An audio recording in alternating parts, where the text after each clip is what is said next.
അത്യാവശ്യമായി പുറത്തേക്ക് പോകാൻ നിൽക്കുമ്പോഴായിരിക്കും കാറിന്റെ താക്കോല് കാണാതെ വരുന്നത്. മിക്കവാറും ഈ കീകൾക്ക് ഡ്യൂപ്ലിക്കേറ്റ് കീ ഉണ്ടാകും. ഇനി അതുമില്ലെങ്കിൽ അല്പം സമയനഷ്ടവും പണച്ചിലവും ഒക്കെ ഉണ്ടാക്കുമെങ്കിലും ഈ പ്രശ്നത്തിനും പരിഹാരമുണ്ട്. പകരം താക്കോൽ കിട്ടണമെങ്കിൽ കാറിന്റെ ചില അത്യാവശ്യ വിവരങ്ങൾ കൂടി ശേഖരിക്കണം.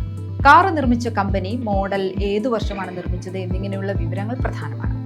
ഇതുകൂടാതെ വെഹിക്കിൾ ഐഡന്റിഫിക്കേഷൻ നമ്പർ, അതായത് VIN കൂടി കരുതണം. ഡാഷ്ബോർഡിലും ഡ്രൈവറുടെ ഭാഗത്തെ ഡോർ ഫ്രെയിമിലും ഫ്ലോറിലുമെല്ലാം VIN നമ്പർ രേഖപ്പെടുത്തിയിട്ടുണ്ടാകും. ഇൻഷുറൻസോ രജിസ്ട്രേഷന്റെയൊക്കെയോ പരിശോധിച്ചാലും ഈ നമ്പർ കിട്ടും.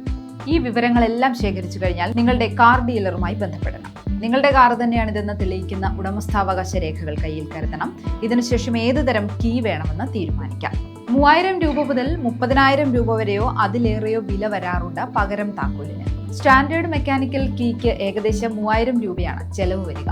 റിമോട്ട് കീ ആണെങ്കിൽ അത് 8,500 രൂപയോളം വരാം. പ്രീമിയം കാറുകളിലേക്ക് വന്നാൽ പുതിയ താക്കോലിന്റെ വില 30,000 രൂപയ്ക്ക് മുകളിലേക്ക് എത്തും. എത്ര സമയം താക്കോല് നിർമ്മിക്കാൻ വേണ്ടിവരുമെന്നത് നിങ്ങളുടെ കാറും നിങ്ങൾ തിരഞ്ഞെടുക്കുന്ന താക്കോലും അനുസരിച്ചിരിക്കും. കാറിന്റെ താക്കോല് പോയാൽ തിരികെ മറ്റൊന്ന് സംഘടിപ്പിക്കുക അസാധ്യമല്ല. പക്ഷേ അത് അനാവശ്യ സമയനഷ്ടത്തിനും ധനനഷ്ടത്തിനും ഇടയാക്കും. അതുകൊണ്ട് പരമാവധി കാറിന്റെ താക്കോൽ സൂക്ഷിച്ചുപയോഗിക്കുകയും സ്ഥിരമായി ഒരു സ്ഥലത്ത് തന്നെ സൂക്ഷിക്കുകയും ചെയ്യാം.